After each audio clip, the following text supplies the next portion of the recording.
We simply cannot allow people to pour into the United States undetected, undocumented, unchecked. And complete the dang fence. This bill that we will sign today is not a revolutionary bill. Cast down your bucket where you are. We come from France. And I am, adamantly against illegal immigrants. They're coming in by the thousands, just unbelievable. A wall is an immorality. Who are you rooting for? Those masters of the universe are at it again. They're not sending their best. You maniac! You blew it up! Welcome to Parsing Immigration Policy, the podcast of the Center for Immigration Studies. My name is Mark Krikorian, Executive Director of the Center. This week, what we're going to do is offer part of a presentation from a recent conference that we held in Washington, or we co-sponsored. It was the annual conference of the International Network for Immigration Research, INIR, which is a network, as it suggests, of think tanks, basically realist think tanks on immigration. We have partners in Paris and Budapest and Jerusalem, as well as here in Washington. And the panel that we're going to present today is me and my counterpart at the Israeli Immigration Policy Center, Yonatan Jakubowicz. And what we're not really arguing about, but have two slightly different takes on, is specifically asylum, and in particular, can the asylum reforms that he and I agree on, and that most people really who are worried about asylum agree on, can they be done within the context of the existing UN treaty? It's called the Convention relating to the status of refugees, sometimes shorthand known as the Geneva Convention, different from the POW Geneva Convention. And that's Yonatan's position. My position is that realistically we need to pull out of the treaty, which we can do, and only then will we be able to have the political momentum and various other things that will be necessary to change the law, because the provisions of the UN treaty are now in U.S. law in the 1980 Refugee Act. So it's a kind of interesting back and forth on an important question. And, I understand that at least there's some discussion in the White House, or some consideration of whether the president wants to pull the U.S. out of the refugee treaty, the UN refugee treaty. Technically speaking, the U.S. did not sign the original 1951 convention. What we did was sign the 1967 protocol, which was kind of an addendum to it, and applies the rules, asylum rules of the 1951 convention to the whole world, and is really the basis of asylum policy here and elsewhere in the world. So it'll be, it's about half an hour of Yonatan and my presentations. Refugee resettlement is an sovereign act of a state. Asylum is the act of the migrant himself asserting a right to move and stay in your country. And it's a fundamental difference. And since the collapse of the Soviet Empire, asylum has become the main vehicle for illegal immigration to the developed world. As Nayla pointed out, Yonatan and I basically will agree on what the specific kinds of changes we need, maybe not in every respect, but generally speaking. My contention where we differ is I think we need to scrap the whole framework of asylum, the current system that was set up. And this was established in 1951 with the Convention relating to the status of refugees, and then was followed up with what's called the Protocol in 1967, which is what the United States signed. And so the question is, can reform be done? Even we agree on all what the reform should be. Is it more likely to happen if we stay within the current structure of the UN refugee rules, or do we need to scrap that system and do something new? Now, multilateral agreements like the Refugee Convention can work in theory, but they work best when they're dealing with practical matters between countries. For instance, the delivery of mail. The International Postal Union was started in 1874, and this is something that you need to have international agreements for. Air travel is another thing. Telephone service, consular relations. There's a treaty related to sort of setting out the rules of what the consular officials of one country, what kind of rights and privileges and responsibilities they have in other countries. But multilateral treaties that go beyond practical matters like that are at best virtue signaling. One of Senator Schmitt's predecessors, James Reed, senator from Missouri, in 1928 cast a vote to ratify the Kellogg-Briand Pact, and he called it an international kiss. That this is all this, it was like basically an air kiss, even though they didn't have that phrase 100 years ago. And what the Kellogg-Briand Pact did, actually it does, it's still in effect, is it outlawed war. So just in case you didn't know, war is illegal. Yeah, that's worked out great, especially since two of the signatories, Germany and Russia, a decade after signing it, invaded Poland and divided it up. So these kind of multilateral treaties can be harmful, but in the best scenario, they're just virtue signaling. But multilateral agreements like the Refugee Convention are, in a sense, asymmetrical agreements. They bind democratic countries, I'll even say civilized countries, but do not affect the behavior of non-democratic countries at all in any way. For instance, the 1951 Convention and the 67 Protocol, as well as things like the Convention Against Torture and the International Covenant on Civil and Political Rights, all have immigration-related consequences. Again, democratic nations see themselves as bound by these agreements and, maybe even more importantly, have domestic lobbies trying to enforce, either through political means, through lawsuits, enforce those provisions, whereas in non-democratic countries, there's no such restrictions. The 1951 Convention, the thing that set up the current system of refugees and asylum, 1951, and it was retrospective. In other words, it applied, in a sense, it was almost like the agreements about the mail and telephone service, because it was trying to clean up a specific problem, the dislocation in Europe caused by World War II and the Red Army takeover of Eastern Europe.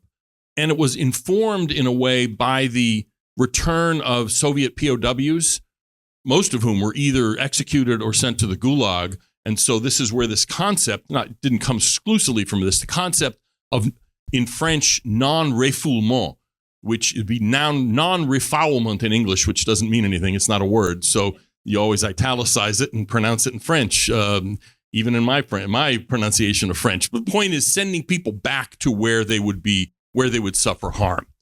But again, it was a very narrowly tailored agreement to deal with a specific problem.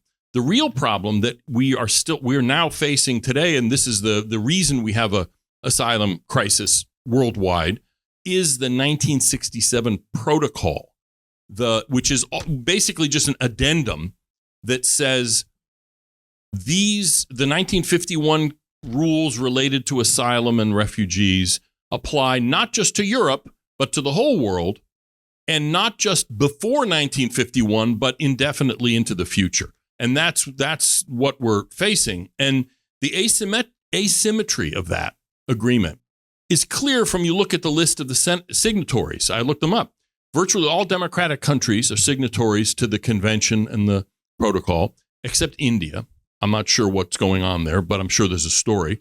But also such humanitarian paragons as Russia, China, Azerbaijan, Sudan, Iran, Zimbabwe, Afghanistan, Belarus. These countries have all signed this refugee protocol that we are in Europe and the United States and Israel and Australia are twisting ourselves into pretzels to comply with. And yet, does anybody think Belarus is worried about the rules of a refugee convention? It's preposterous. I mean, in a sense, having these countries as part of a multilateral agreement related to human rights, because that's kind of the context within which it is kind of like having Iran on the UN Commission on the Status of Women, which it actually was, or having Cuba on the UN Human Rights Council. I mean, it's almost like something out of the Babylon Bee, but it's real. Likewise with the Torture Convention, the Convention Against Torture, which, how could you be against that? Who's for torture? Well, a lot of the countries who signed the Convention Against Torture, China, Russia, Azerbaijan, Syria, Sudan, Cuba, Pakistan. Again, and the reason I bring that up is because that has immigration consequences. We have bound ourselves not to deport people to places where they will be tortured. And the point of withdrawing from these treaties is not to enable the mass repatriation of people to someplace they're going to be killed or tortured. In other words, non-refoulement, it's a concept that the publics in democratic countries, generally speaking, are going to ascribe to. In other words, you're not going to get a wide consensus to, send people back to their deaths. But pulling out of these agreements is necessary because it restores national control over this decision-making. Which illegal immigrants to send home, under what conditions. National laws could still be, in other words, if we got out of the conventions and changed our laws, they could still be subject to judicial obstruction. That's going to be the second panel, is the role of courts in preventing countries from exercising their sovereign rights. But there wouldn't be any outside authority, any skyhook, colloquially put, for opponents of national sovereignty and immigration enforcement to refer to and to appeal to.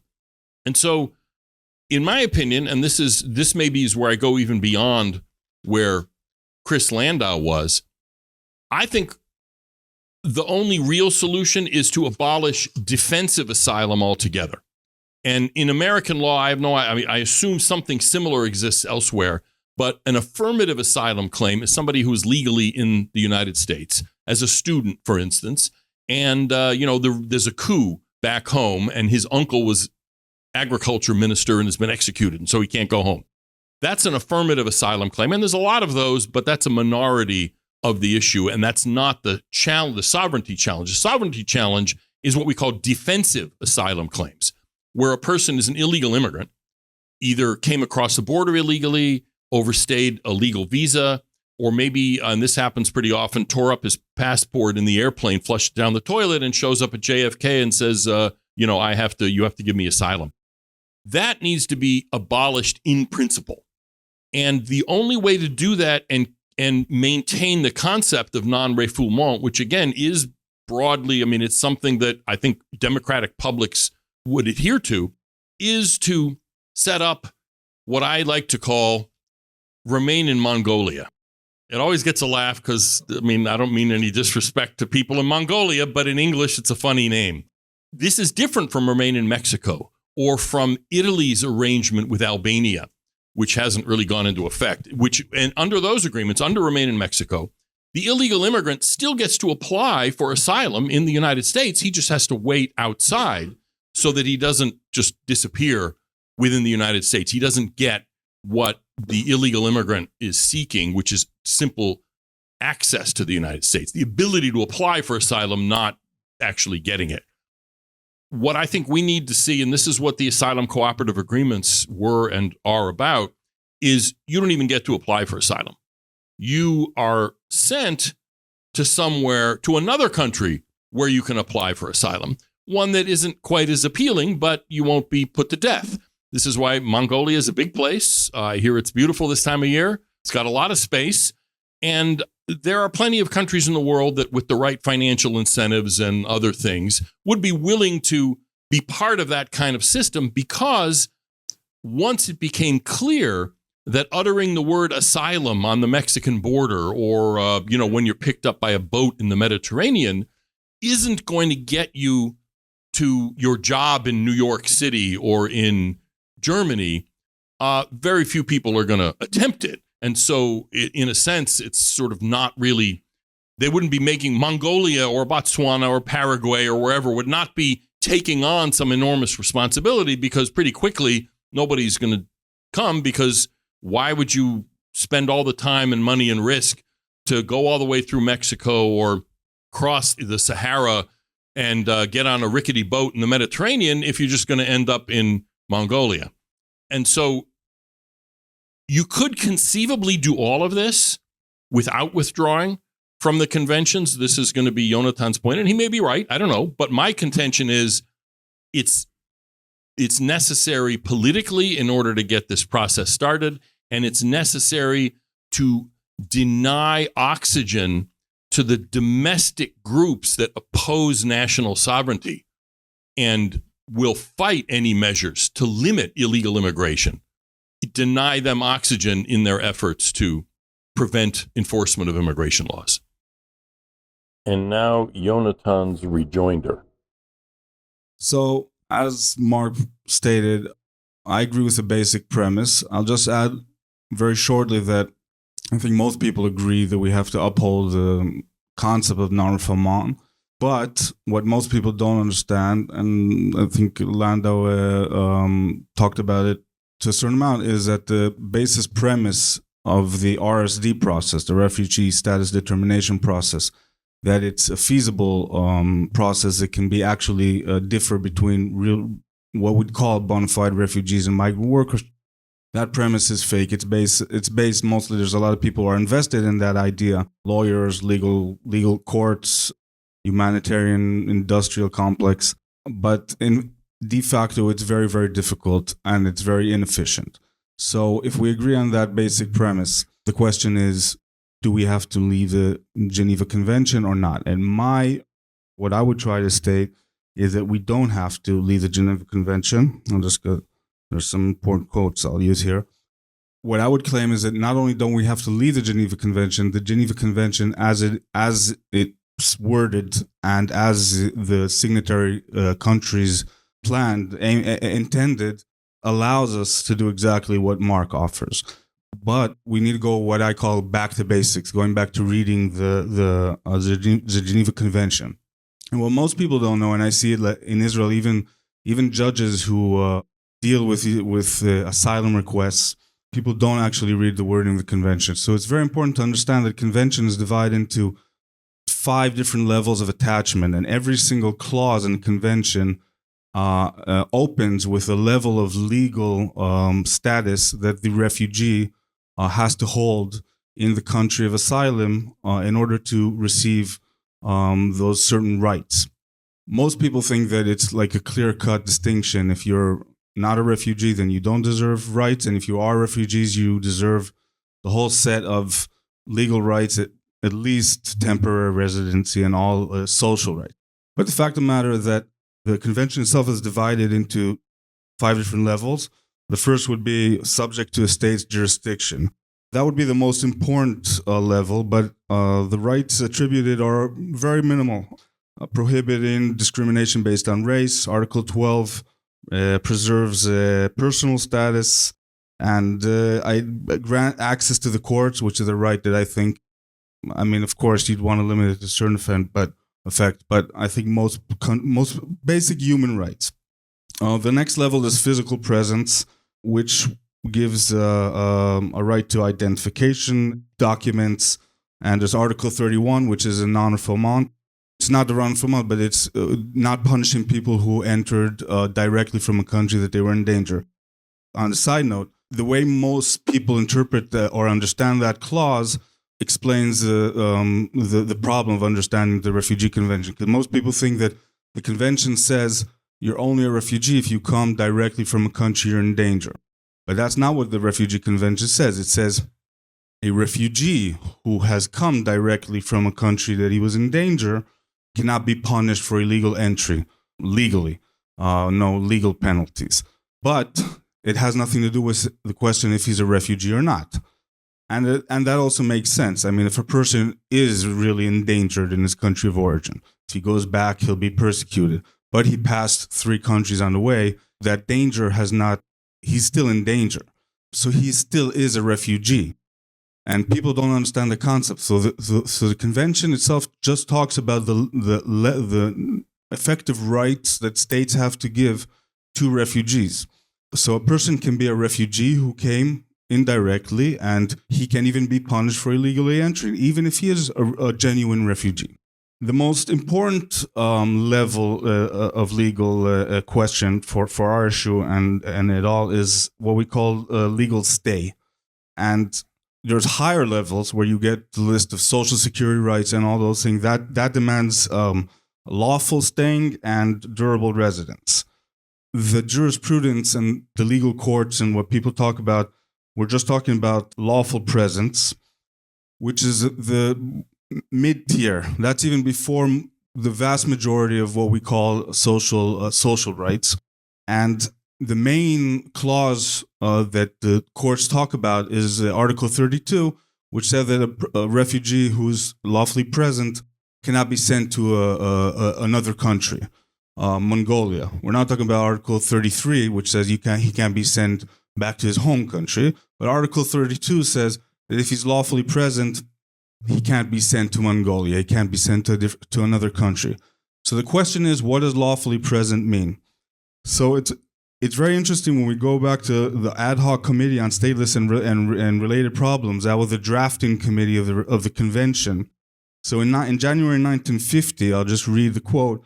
They say the expression lawfully within their territory throughout this draft convention would exclude a refugee who, while lawfully admitted, had overstayed the period for which he was admitted or was authored to stay.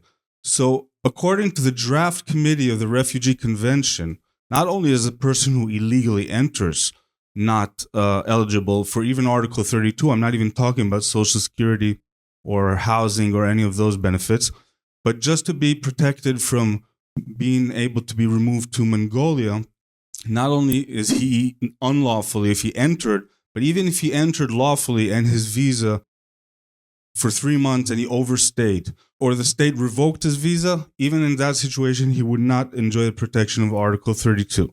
What's also important, and here there's nice quotes, actually the UK Supreme Court in 2012 had a very long verdict, UKSC 12.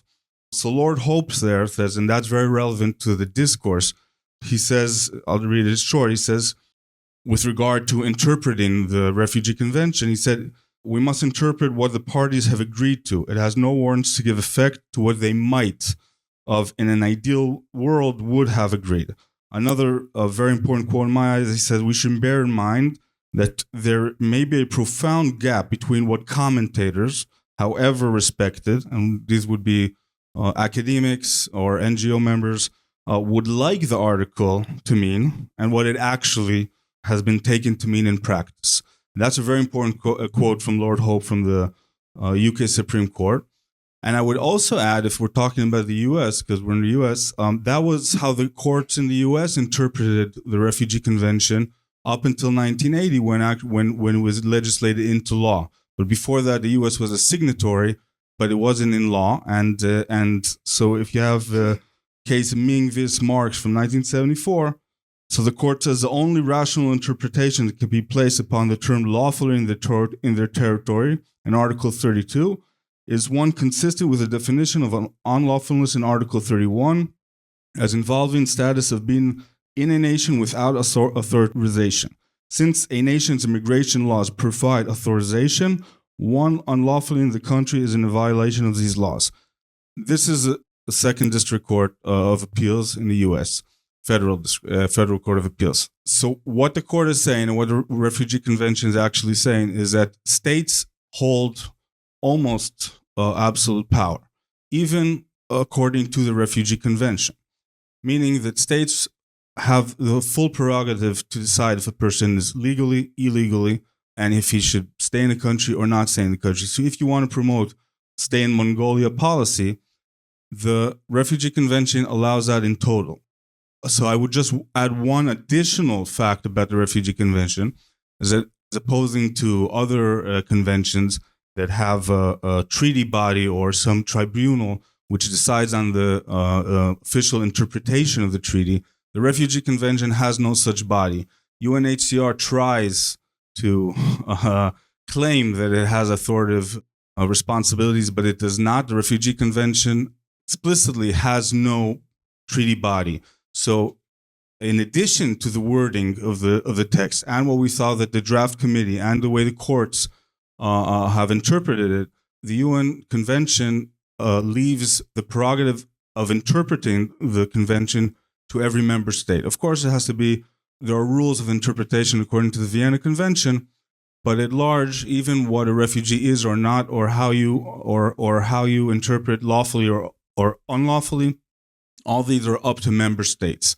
And this was done on purpose because sovereignty, is for sure in the 1950s, 51, was a very important issue for all member states signing the convention. So why is this important? It's important because I believe that if we agree on the basic premise that, and I think the public agrees about it, like Mark stated, most people are kind. They do not want to send people back to any place that they'll be in real danger. But we have that real problem of how do we even process these requests and all the abuse. I think from a public point of view, leaving or scrapping the convention is a very harder position to explain and present to the public than staying within the guidelines of the convention, but just going back and using the original meaning and the original wording and going back to what the courts in the US have said up till 1980, which is not so far back.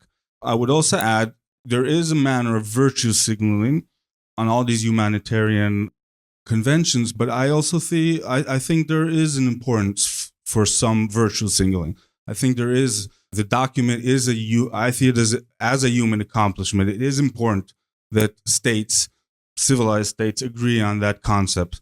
And I mean, it would be better if all states would do it. But I would add that some states that are not democratic do uphold, like Iran actually has like one of the highest number of refugees in the world. They do it, but most countries do it like in refugee camps, like in Kenya, Uganda, which has one of the most liberal. The UNHCR calls it one of the most progressive refugee policies in the world.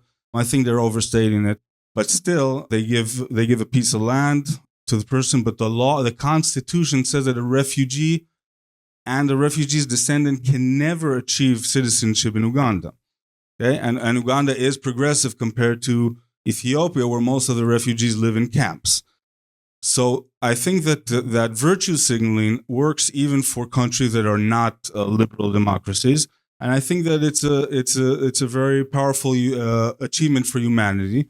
But it has been abused and it's not working. So I would argue that all we have to do is go back and read the original text and read what the drafters said and understand that we can achieve pretty much everything, and we both agree on the problems and what needs to be done. And I believe that staying in Mongolia is the future. I believe that will be the future. It's a matter of time. The more we can cooperate, the faster and more efficient it will be, and faster it'll happen. But that's the future of asylum. Anybody who deals with it in good faith understands that would be the best option. And once it starts working, many countries will join. I think that's a good goal for INIR.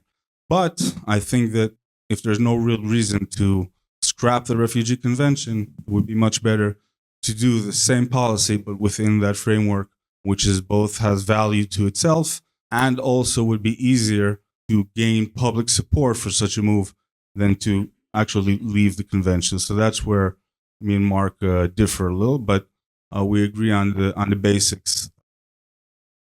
Thanks for tuning in to Parsing Immigration Policy. That's going to be it for this week. You don't need any more opinions of mine since half of the podcast was me talking anyway. Thank you for tuning in. Thanks to Brian Griffith, our producer, for making this happen. We'll have at least a link to the videos for all of the presentations of the conference that today's excerpt was from, because it was a whole day conference and dealt with several other immigration and enforcement related issues. We'll have that at some point. There's a lot of tape there and there's some editing required, but that'll be posted relatively soon, and you'll be able to see it, or at least see a link to it, at our website at cis.org. Hope you tune in next week.